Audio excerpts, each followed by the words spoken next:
What's up, guys? Welcome back to the channel.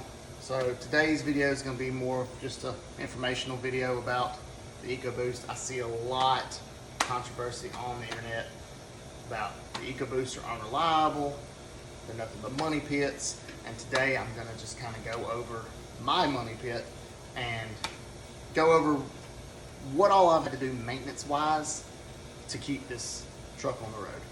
It's the 3.5 Ecoboost. If you're not following my channel and you just happen to cross this video, 2016 F-150, and so like today we're going to go over everything that's been done to it, and so that way you can kind of figure out if you want to jump into one of these. If you're skeptical, this can kind of be the deciding factor. So without further ado, let's go ahead and get into it. So there's nothing in here. That was for just cinematic effect, but I do have 4 things that I have done to this truck since ownership, and it's sitting at 220,000 miles as of right now. And so we're going to go over in order what has been done. First things first that went out on it was my ball joints, which obviously, as you can tell, I do run the big wide wheels.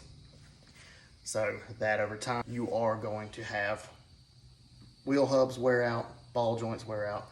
So at 160,000 miles, I did have to replace those.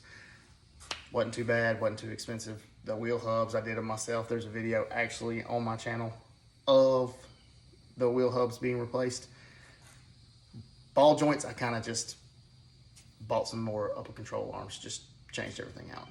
So next thing we have is the AC system. So the AC compressor went out at 165,000 miles. And yes, 5,000 miles after my ball joints, I was like, oh God, this thing is turning into a problem. Went ahead, paid the extra money, did the full AC system. I've had it on there for 65,000 miles now. Works great, flawless, can't complain.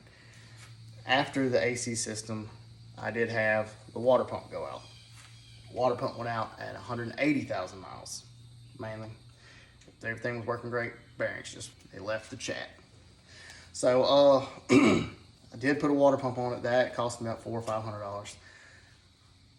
Didn't have any more issues until about 205,000 miles. And that's when I developed the infamous radiator crack that all the F-150s this year model, the 15 to 17, seem to get in the passenger side top of the radiator.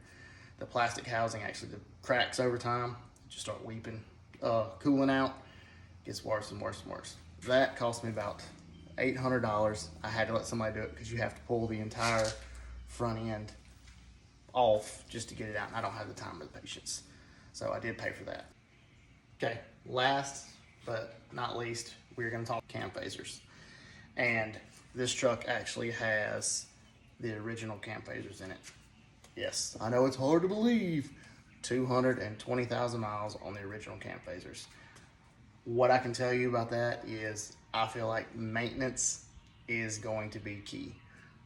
I run Motorcraft since the day I bought it.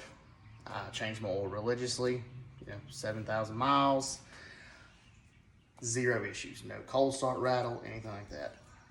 With these trucks, yes, they are finicky. You slip off on maintenance, you're gonna have problems. If I can give you one word of advice, keep up with your maintenance. They're great trucks. I love mine to death. I'm gonna try to get 350,000 out of it. Hell, maybe even more. We'll just see. Just follow along and I'll definitely let y'all know if it happens or not. So with that being said, I think that's gonna wrap up this video. Leave a like if you enjoyed this, you want to know a little bit more about them. Comment, let me know what all you've done to yours, what year model you have, stuff like that. And turn on the bell notification, that way when my next videos come out, you'll be notified. I do appreciate y'all for the support, and like I say, y'all give me some ideas. This is going to be a viewer-based truck. I want to make it to where y'all feel like y'all are part of it. Come along with the build, get everything done, and that way we can all enjoy it at the end. So like, comment, subscribe, like I said before, and we'll catch you on the next one.